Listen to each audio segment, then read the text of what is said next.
Hello everyone, welcome to From the Star Wars Home Video Library. I'm your host Nathan B. Butler, author of A Saga on Home Video, the second edition of which, of course, is over on Amazon right now.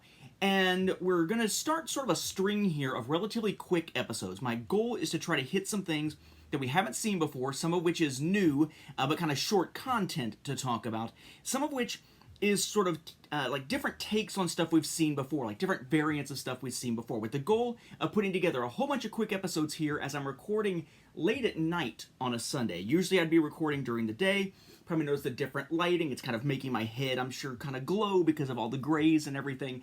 But just kind of a quick run of episodes here to cover some stuff that just hasn't been covered before, some of which has been sitting in my collection for a while, some of which is relatively new. And one of those new things is what we're going to talk about this time. In previous episodes, we looked at some things like audio-visual press kits and electronic press kits, EPKs, and stuff like that. And in doing so, a couple of times, we've also looked at things on a format that you don't really see much in terms of actual retail releases. In fact, you don't really see in terms of retail releases at all, called U-matic, which is used more in the production of things behind the scenes than in actual, releases out to the public. So usually U-matic stuff is going to be stuff that is internal to some company. And in the case of what we're looking at this time, it is something that is from 20th Century Fox. It is an AVPK, an audiovisual press kit, for The Phantom Menace, focused on music, from 1998. This comes to me thanks to Patrick Jason Collier. So we have our information up here about basically who it's being provided to. It's being provided basically to the company, to the TV station or whatever. It says 20th Century Fox, a News Corporation company. There's the copyright of 1998, so it lets you know it's a little bit earlier than most of the stuff we would see heading into Phantom Menace in 99. Audiovisual press kit. The side has one of those little printed labels that just slides in here like we've seen on some of these other ones. You can see it there. Star Wars Episode 1, The Phantom Menace, audio/visual press kit. Nothing there on the back. It's just one of these gigantic U-matic cassettes like we've seen before. Again, huge cassettes.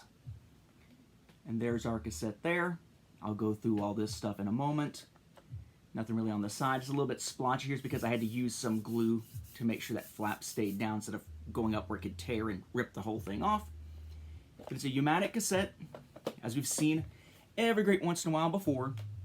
And it says, if I can keep this, I always have trouble lately kind of keeping this pointed with the light coming in so it doesn't just glare the heck out of it as I'm trying to look at it and tell you what's on it. So we have 20th Century Fox Audiovisual Press Kit. Down here it says 20th Century Fox, and then the address down there. And then here's your contents. It says Star Wars Episode 1, The Phantom Menace, Music, Audio-Visual Press Kit. So this does specify we're talking about a music promotional type thing, rather than what you would expect with like trailers or something. We have seen a trailer thing for Phantom Menace from one, I believe, from the UK on U-matic. And then the list of the content here. What's interesting is, again, that this is promoting the music of the film. In fact, before Duel of the Fates apparently had its final name. So we have track 1, or segment 1, which is a music featurette with text, with a full stereo mix that runs 5 minutes and 34 seconds. And there's an equivalent of that without text as the second thing on here. Then selected sound bites run, and there's a bunch of those we'll come back to in just a moment for the third thing. The fourth thing is actually film clips from A New Hope, not from Phantom Menace, because Phantom Menace was still in production at the time. Then unedited B-roll as the fifth item, and the sixth item, background for interviewers, interviewing about this stuff, which is what this was for. It's all content that you would use as an interviewer, as a promotion, with this stuff spliced into your stories if you work for, say, a news network or, an entertainment show or something like that. So the selected sound bites are probably the most interesting part of this. They're divided into two sections, A and B, one with George Lucas, the writer/director, and one with John Williams, the composer. 5 segments with Lucas, 8 with John Williams. The ones with Lucas, and they're little clips. They're like super, super little in some cases. So we have George Lucas on John Williams understanding classical composing, 59 seconds. On John Williams, and it says J. Williams, a keen sense of emotional quality of music, 6 seconds. On, quote, Fight of the Fates, not Duel of the Fates, but Fight of the Fates, because it hadn't gotten its final name yet, apparently, as operatic and appropriate for Star Wars, 8 seconds. On John Williams' understanding movie music and on spotting, 29 seconds. And then finally on the score following the emotional content of the movie, 10 seconds. The John Williams segments, again, there are 8 of them.